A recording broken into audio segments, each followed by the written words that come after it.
Okay, तुम्हारी सबसे पहली मिस्टेक है फोकस ना करना। सिंपल यही मिस्टेक है तुम्हारी। नाउ तुम इस क्लिप को अच्छे से देखो एंड एनालाइज करो हो क्या रहा है। मैं रैंडमली हिट्स कर रहा हूँ, अच्छे से अपने ओपोनेंट पे फोकस नहीं कर रहा, क्रॉस हेयर पे फोकस नहीं कर रहा एंड बस पिटे जा रहा हूँ। नाउ यही अगर मैं खुद को लॉकड इन कर लूँ 24/7, देखो एक चीज समझो, अगर तुम पीवीपी कर रहे हो ना, इसमें सीरियस इंप्रूवमेंट चाहिए, तो तुम्हें हकलाबाजी में पीवीपी नहीं करनी है, तुम्हें अच्छे से लॉकड इन होकर पीवीपी करनी है। अगर तुम लॉकड इन नहीं होगे तो कोई बेनिफिट नहीं मिल रहा है मेरे ख्याल से।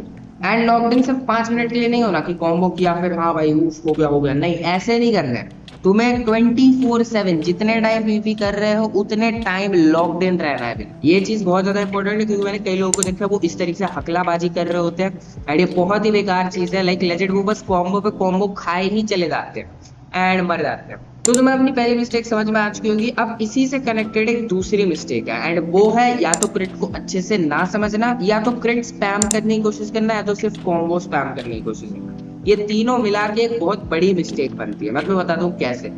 नाउ द थिंग इज, तुम में से कुछ लोग सेनपाई स्पाइडर या जितने भी एसएमपी प्लेयर्स होते हैं ना, जो नेदरराइट की किट में यूजुअली पीपी करते हैं, इनको देख के क्रिट चेन करने की कोशिश करते हो ना। देखो क्रिट चेन सबसे ज्यादा अच्छा होगा एक नेदरराइट आर्मर के अंदर ही। अगर तुम नेटपॉट पीपी कर रहे हो या फिर नेदरराइट सूट में कर रहे हो या किसी एसएमपी पे ही कर रहे हो, तो नेदरराइट सूट के साथ तुम क्रिट चेन करो, वो बेटर होगा, क्योंकि नेदरराइट को ज्यादा कॉम्बो लगता ही नहीं है। नेदरराइट आर्मर थोड़ा सा भारी होता है, जिसके कारण अगर तुम कॉम्बो करने की कोशिश करोगे तो नहीं लगेगा, अनलेस तुम्हारे पास नॉक बैक है।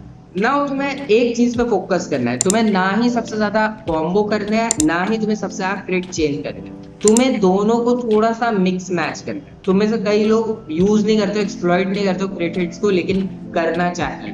ना अब आता है अपनी फाइनल मिस्टेक पे, जो भाई तुम्हारी पीपी को इतना डिस्ट्रॉय करके रख देती है एंड वो है एक्सट्रीमली क्लोज इन करना या एक्सट्रीमली दूर रह जाना। तुम में से कई लोग एक बार तो सही हिट करते हैं, उसके बाद पता नहीं बकलोली को उतर जाते हैं। एक बार सही हिट किया फिर एक्सट्रीमली, या तो तुम पास चले जाओगे बंदे के, या तो एक्सट्रीमली दूर रह जाओगे। तो मेरी ये वाली क्लिप देखो, इसके अंदर एक परफेक्ट तो नहीं लेकिन काफी अच्छा खासा डिस्टेंस मेंटेन हो रहा है। एंड अगर तुम्हें इसे अच्छे से मास्टर करना है ना, तो तुम्हें एक चीज जरूर करनी पड़ेगी एंड वो है कि तुम अपने ब्लॉक डिस्टेंस को देखो। तुम अगर अच्छे से फोकस करोगे तो मेरे मॉड्स के अंदर मैंने एक मॉड ऐसा लगाया जहां पे मुझे अपने ब्लॉक डिस्टेंस दिखता है। अब ये लूना क्लाइंट के अंदर ही है, लेकिन तुम इसे एक्सटर्नली भी डाउनलोड कर सकते हो, ऑब्वियस सी बात है। अब इससे फायदा क्या होता है मेरा, इससे ये फायदा होता है कि जब मैं हिट करता हूँ ना, तो मेरे को पता लगता है कि मैंने 2.5 के ब्लॉक हिट पे मारा है, 2.9 पे मारा। इसे कोशिश करना तुम 2.9 से 3 ब्लॉक तक ही रखो। अगर परफेक्ट 3 ब्लॉक है तो तुम बहुत ही अच्छा कर रहे हो, अगर 2.9 के अराउंड है तब भी तुम बहुत अच्छा कर रहे हो, एवरेज से बहुत ज्यादा अच्छा कर रहे हो।